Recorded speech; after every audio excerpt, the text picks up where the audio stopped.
Bismillahirrahmanirrahim. Assalamualaikum warahmatullahi wabarakatuh. Thank you buat teman-teman semua yang masih support channel ini. Jangan lupa like, comment, share, subscribe, dan klik tombol loncengnya biar gak ketinggalan video terbaru lainnya.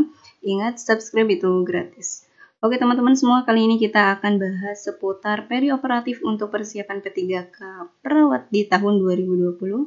Oke, nah apa itu keperawatan perioperatif? Yaitu adalah istilah yang digunakan untuk menggambarkan keragaman fungsi keperawatan yang berkaitan dengan pengalaman pembedahan pasien. Nah, di keperawatan perioperatif ini ada 3 fase pengalaman pembedahan. Yang pertama adalah praoperatif, kemudian ada intraoperatif dan juga ada postoperatif. Nah, apa itu praoperasi atau praoperatif itu? Yaitu dimulai ketika ada keputusan untuk dilakukan intervensi bedah sampai pasien dikirim ke meja operasi. Jadi kita ya sudah dilakukan, oke, fix ini pasien harus dilakukan pembedahan ataupun operasi ya, sampai dengan pasien sudah ada di meja operasi. Ini adalah ruang lingkupnya praoperasi. Nah, apa tujuan perawatan praoperasi ya? Kita sebagai perawat juga memiliki peran di sini. Apa tujuan perawatannya? Yang pertama adalah menciptakan hubungan yang baik dengan pasien. Kemudian memberikan penyuluhan tentang tindakan anestesi juga, mengkaji, merencanakan, dan memenuhi kebutuhan pasien, mengetahui akibat tindakan anestesi, dan juga mengantisipasi dan menanggulangi kesulitan yang mungkin timbul saat operasi nanti. Ini adalah tujuan perawatan di praoperasi. Nah, persiapan di ruang perawatan apa saja nih? Yang pertama adalah persiapan fisik, tentu ya. Persiapan fisik ini penting sekali, ya. Mulai dari apanya? Status kesehatan secara umum, kemudian nutrisinya juga, keseimbangan cairan dan juga elektrolit, kebersihan lambung dan kolon ya, kemudian pencukuran daerah operasi, personal hygiene-nya, pengosongan kandung kemih dan juga latihan praoperasi. Ini penting sekali persiapan fisiknya. Kemudian selain itu juga ada harus persiapan psikis ya. Secara psikologis juga harus kita siapkan. Kita harus berikan dukungan kepada pasien dalam menghadapi praoperasi ini. Kemudian ada persiapan penunjang baik laboratorium, radiologi, biopsi ya, KGD dan lain sebagainya. Ini juga harus dipersiapkan. Kemudian juga ada persiapan status anestesi. Ini juga harus dipersiapkan dan diberikan penjelasan kepada pasien nantinya. Kemudian informed consent ini tentu yang sangat krusial ya, harus adanya persetujuan operasi. Ini penting sekali agar nanti ketika ada kasus kita tidak akan dirugikan nantinya. Kemudian juga ada premedikasi, ini penting juga dipersiapkan ya. Oke, nah dalam menerima pasien yang akan menjalani tindakan anestesi, perawat anestesi wajib memeriksa kembali data dan juga persiapan anestesi. Di antaranya apa? Harus memeriksa identitas pasien dan juga keadaan umum pasien.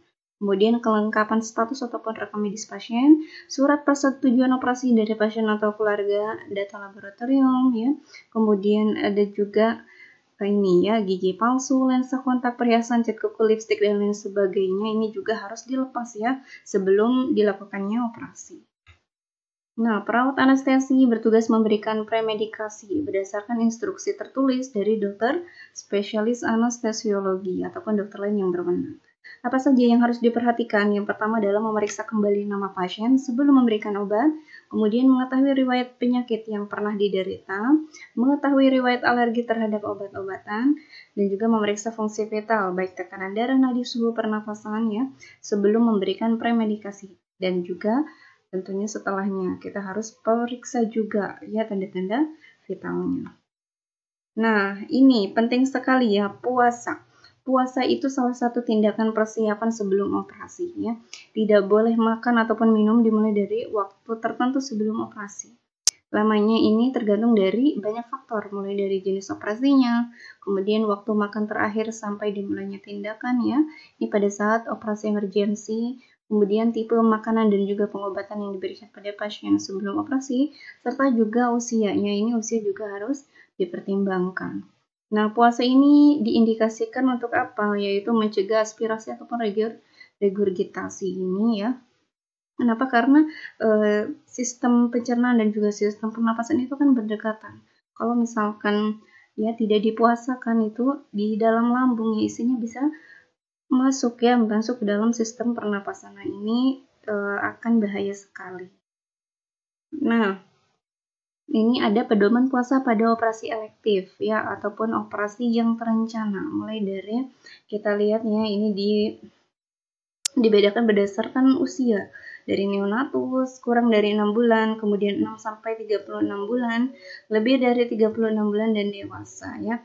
Ini puasanya jenisnya baik jenis padat ya, seperti makanan padat itu ya, makanan berat. Kemudian ya, ini clear liquids, itu seperti air ya, air mineral misalkan, kemudian juga jus yang tanpa ampas, ini termasuk ke dalam clear liquid juga. Kemudian ada susu formula dan juga ASI.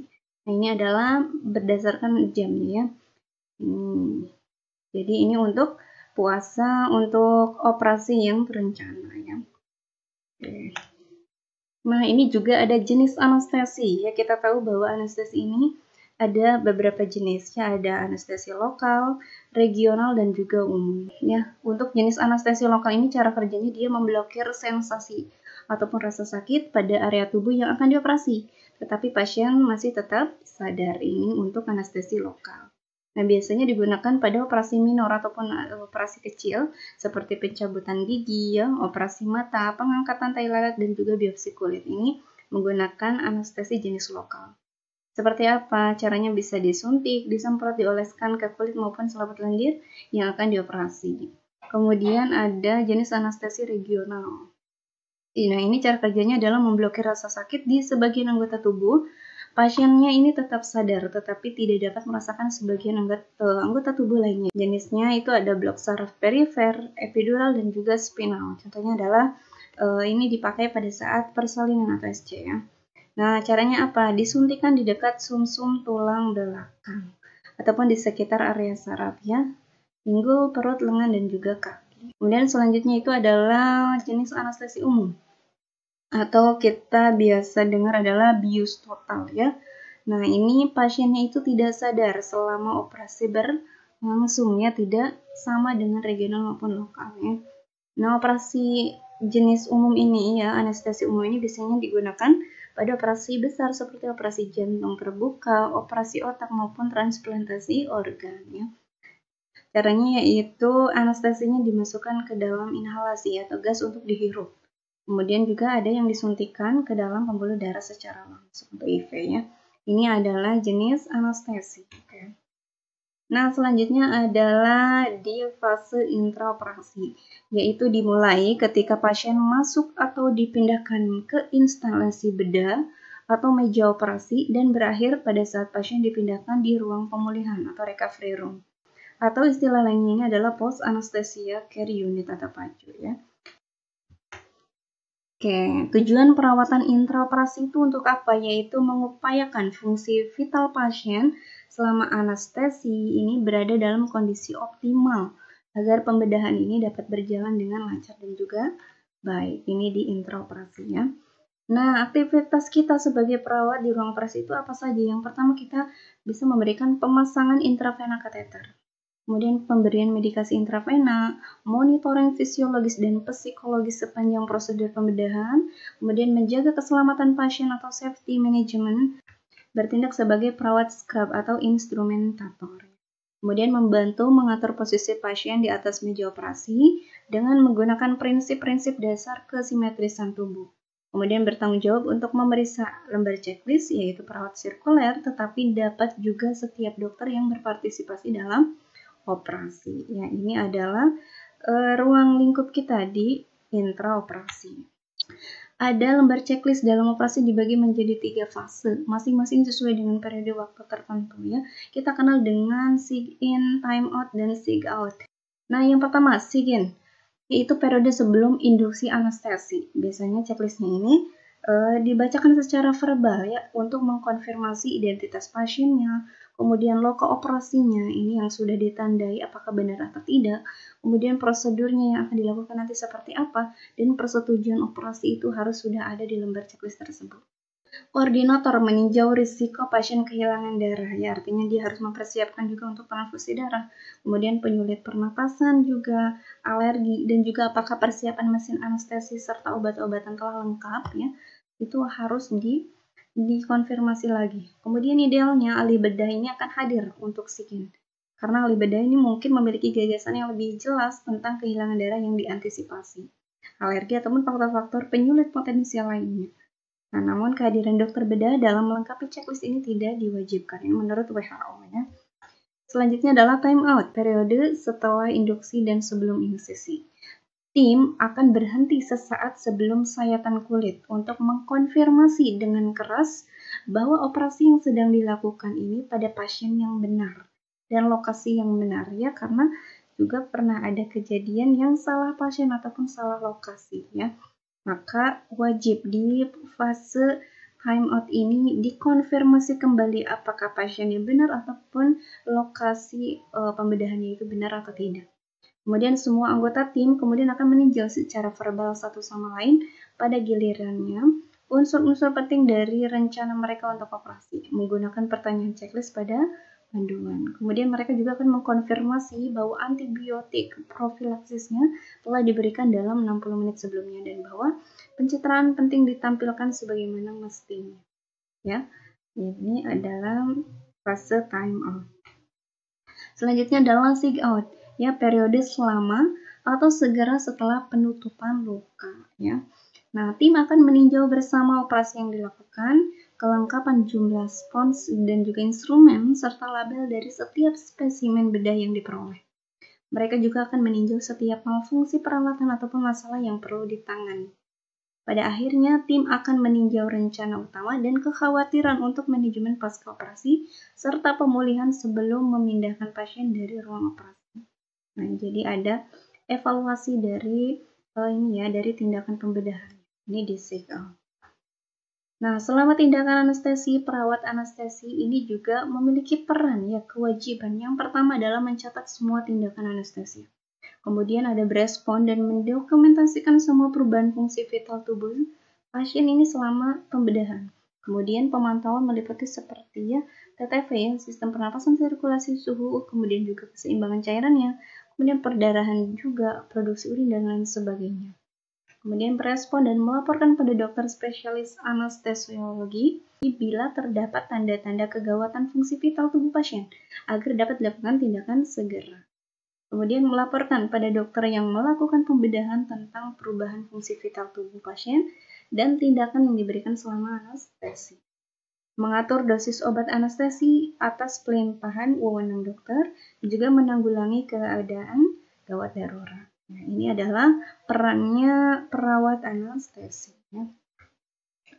Nah, pengakhiran anestesi itu meliputi apa saja? Memantau tanda vital secara lebih intensif, menjaga jalan napas supaya tetap bebas, menyiapkan alat-alat dan obat-obatan untuk pengakhiran anestesi dan juga atau ekstubasi, melakukan pengakhiran anestesi dan atau ekstubasi sesuai kewenangan yang diberikan.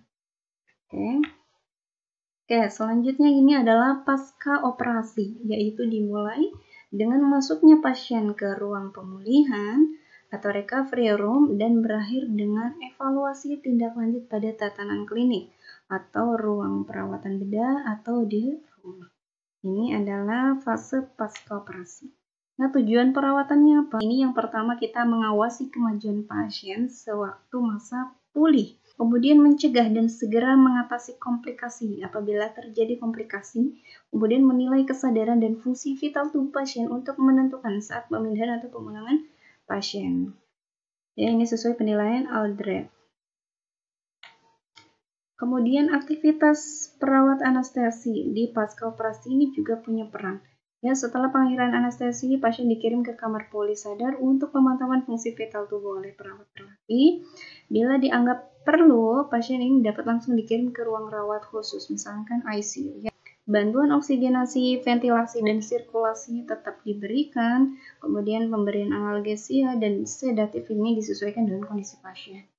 Keputusan untuk memindahkan pasien dari kamar puli sadar dibuat oleh dokter yang bertugas. Ini aktivitas perawat anestesi. Nah, ada juga tim operasi. Siapa saja tim operasi? Anggota tim operasi secara umum itu dibagi menjadi dua kelompok besar. Ada kelompok steril dan non-steril. Steril itu seperti ahli bedah, asisten bedah, dan juga perawat instrumentator atau scrub nurse-nya. Kemudian anggota tim non-steril seperti ahli anestesi, perawat sirkuler, dan juga teknisi seperti operator alat, ahli patologi, dan lain sebagainya. Ini jadi dua kelompok besar, steril dan non-steril. Nah, apa tugasnya? Yang pertama tugas perawat steril ya, yaitu atau perawat instrumentator ya. Nah, yang pertama mempersiapkan pengadaan alat dan juga bahan yang diperlukan untuk operasi, kemudian membantu ahli bedah dan asisten bedah saat prosedur bedah berlangsung, membantu persiapan pelaksanaan alat yang dibutuhkan seperti jarum, pisau, kasa, dan instrumen yang dibutuhkan untuk operasi. Ini tugasnya perawat steril. Kemudian perawat non-steril atau sirkuler. Ya. Yang pertama mengkaji, merencanakan, mengimplementasikan, dan mengevaluasi aktivitas keperawatan yang dapat memenuhi kebutuhan pasien, mempertahankan lingkungan yang aman dan nyaman, menyiapkan bantuan kepada tiap anggota tim menurut kebutuhannya, memelihara komunikasi antar anggota tim di ruang bedah, dan juga membantu mengatasi masalah apabila terjadi masalah. Ya. Nah, komplikasi. Ada juga komplikasi pasca ataupun intraoperasi ya. Nah, komplikasi intraoperasi seperti hipotensi, hipotermi, dan juga hipertermi malignan. Kemudian ada komplikasi pasca operasi seperti shock, pendarahan, trombosis vena profunda, ada retensi urin, infeksi luka operasi, sepsis, embolisme pulmonal, komplikasi gastrointestinal. Ini juga ada komplikasi yang harus dihindari. Oke, selanjutnya adalah diagnosa keperawatan dan juga intervensi yang sering muncul ya di dalam perioperatif. Diagnosa keperawatan di preoperasi ya seperti nyeri akut, cemas, risiko kurang volume cairan tubuh. Kemudian di intraoperasi seperti risiko infeksi, risiko injuri ini juga ya.